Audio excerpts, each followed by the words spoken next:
आमा नमस्कार। नमस्कार आमा। आमा किन नबोल्नु भएको? के बोल्ने नि? बोल्ने ठाउँ राखेको छ र बोल्नलाई? ज्वाइँको के अवस्था गरेर लिएर आएको यस्तो? यो अलिकति लाज लाग्दैन? अर्को दिदी आउँछ कस्तो धनी घरमा छ, ऊ भिनाजु कस्तो भएर आउला, मेरो बुढा यस्तो छ, कसरी लैजाने भनेर मनमा हुनु पर्दैन अलिकति दिमागमा? भन्या भए त म बरु भाइको दाइको लुगा पठाइदिन्थेँ, नभए अलिकति पैसा पठाइदिन्थेँ नि, किनेर लाएर आउनुहुन्थ्यो। के हालतले लिएर आएको यो? आमा के भन्नुभएको यस्तो? हामीसँग जस्तो थियो त्यस्तै लाएर आयौँ। वर्ष दिनको यति ठुलो चाडमा आउँदा पनि किन यसरी भन्नुहुन्छ आमा? बरु सिधै भन्नुहोस् न टिका लगाइदिन्न भनेर। त्यही त आमा, जस्तो झुत्रे झाम्थे गरिब भए पनि तपाईँको छोरीलाई मैले एकदिन रुवाएको त छैन नि, कुनै बेला दुःख दिएको त छैन नि, भोको राखेको छैन, नाङ्गो राखेको छैन। टिका लगाइदिन्न भन्न मिलेन। अब मैले जे भन्छु त्यही मानेर बस्ने। ए अब हामीले के मान्न पर्यो र आमा? तपाईँको धनी छोरीलाई लगाएर एकान्तमा लगाएर सम्झोस् त। तपाईँ एकपटक रुनुहुन्छ, दिनकै रक्सी खाएर हो र त्यो धनी पहिले कसरी कुट्दो रहेछ उसको व्यथा सुनेर तपाईँ धरधरी रुनुहुनेछ।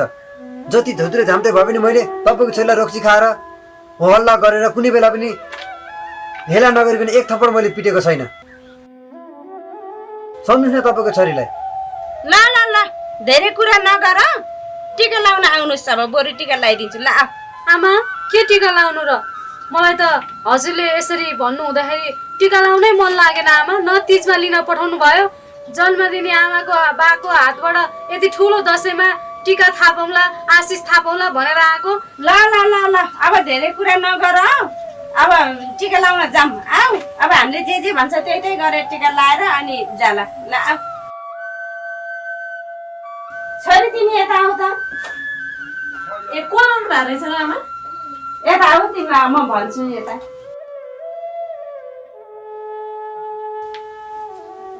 होइन आमा, को आउनु भएको रहेछ बाहिर?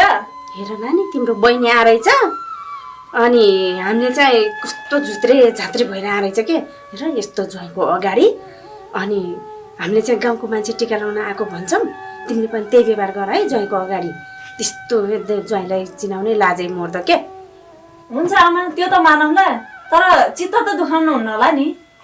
दुखाउन मैले सबै सम्झाइसकेको छु बाहिर। ए ल त हुन्छ।